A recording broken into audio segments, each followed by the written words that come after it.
Bonjour à tous, nous sommes le 25 janvier, je suis Karel Verheyken, un des animateurs de Radio Solidarité et Progrès. Il faut dire qu'en France, le climat est glacial et que le brouillard s'épaissit.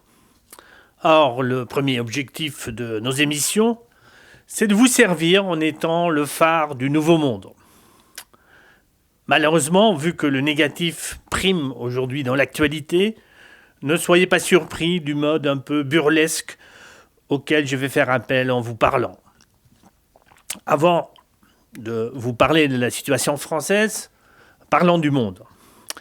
Dans l'émission de mardi, mon collègue Sébastien Drochamp vous a longuement évoqué le contraste séparant la vision chinoise d'un monde ouvert et inclusif et la courte vue que risque de prévaloir aux États-Unis chez le fameux Donald.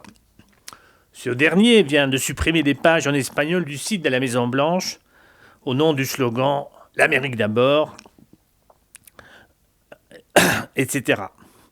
Trump, vous me direz, en bon français, vous direz c'est un horrible bonhomme, grossier, inculte, maladroit, imprévisible et donc dangereux. C'est un type qui a peur de rien et donc capable de tout. Il vient de supprimer avec un trait de plume le traité de libre-échange transpacifique. Il estime que l'OTAN est obsolète et il n'exclut pas de construire des TGV dans tous les États-Unis. Si les banquiers ne marchent pas ou pas, Trump pourrait très bien couper les banques en deux, ou il pourrait très bien ne pas le faire du tout. En France, évidemment, nous sommes à l'abri de ce genre de situation. La situation est bien meilleure. Notre classe politique est au sommet de sa forme et animée de très nobles intentions. Nos dirigeants sont très raffinés, pleins de courage et doués d'une grande culture. Étant totalement prévisibles, ils ne font peur à personne. Alors, examinons chez nous ce qui se passe à la cour de Versailles. Il est clair que le roi François Ier s'ennuie gravement. En tant que roi, normalement, il brille parce qu'il y a des étoiles qui tournent autour de lui. Mais aujourd'hui, ces étoiles, évidemment, sont parties, ils ont changé d'orbite, sont dans une autre galaxie.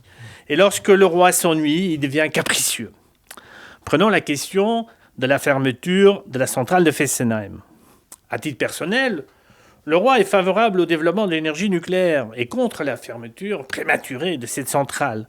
Il s'était même fâché tout rouge en 2012, lorsque, sans l'avertir, la régente Martine Aubry avait troqué la fermeture de cette centrale contre le soutien des écologistes à l'accession au trône du roi François. Mais bon, ça c'était hier.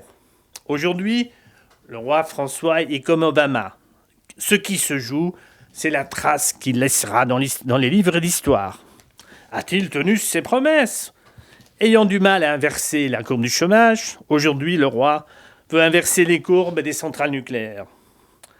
Pour ce faire, le roi a menacé EDF de mort économique et forcé son conseil d'administration à voter comme il le voulait. Et si ils auraient refusé, le roi a dit « J'exige, je bloquerai les 3 milliards d'euros dont EDF a besoin pour acheter une partie du groupe Areva ». Le roi a dit « Je n'accorde pas de la dérogation autorisant le redémarrage d'un des réacteurs de Paluel ». Et enfin, moi, roi François, je refuserai de prolonger l'autorisation de construction de l'EPR de Flamanville. Face à ce qu'il faut bien appeler un chantage, la direction d'EDF et surtout son PDG a cédé.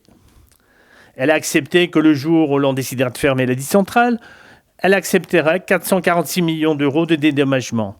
Mais en même temps, elle s'est arrangée pour ne pas décider sur le fond et de reporter le vote pour on ne sait pas pour quand, sur la fermeture effective de la centrale de Fessenheim. En attendant, le roi dit ouf, car enfin, il peut au moins faire semblant qu'il a tenu un peu sa promesse.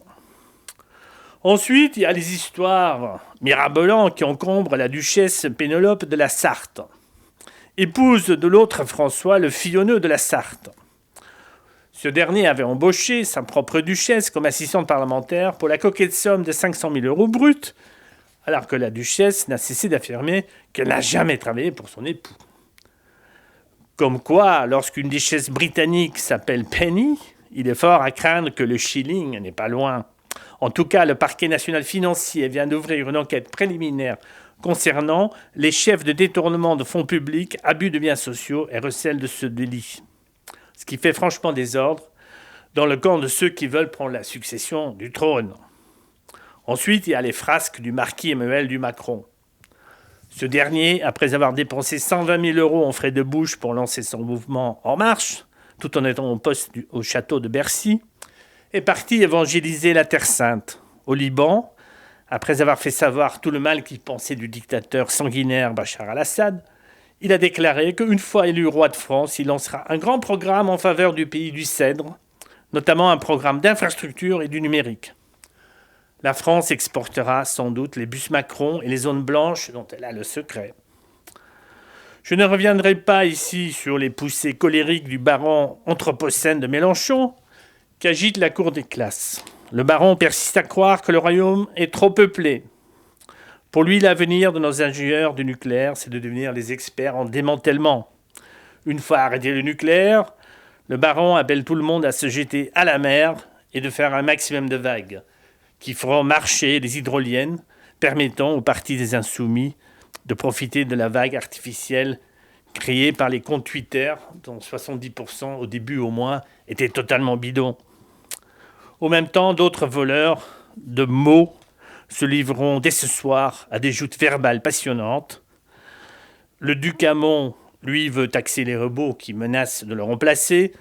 Le grand bâtard Valls attaque le projet de revenu universel qu'il défendait encore il y a 3 mois. Vous l'avez compris. Pourquoi je vous dis tout ça ? Parce qu'il faut en rire, parce que chez nous, à Solidarité Progrès, nous devons ensemble, avec vous, de nouveau créer une véritable république. Mais ça veut dire, comme le disait Lazare Carnot, il n'y a pas de république sans républicains. C'est donc à vous de nous rejoindre dans la bataille. À bientôt.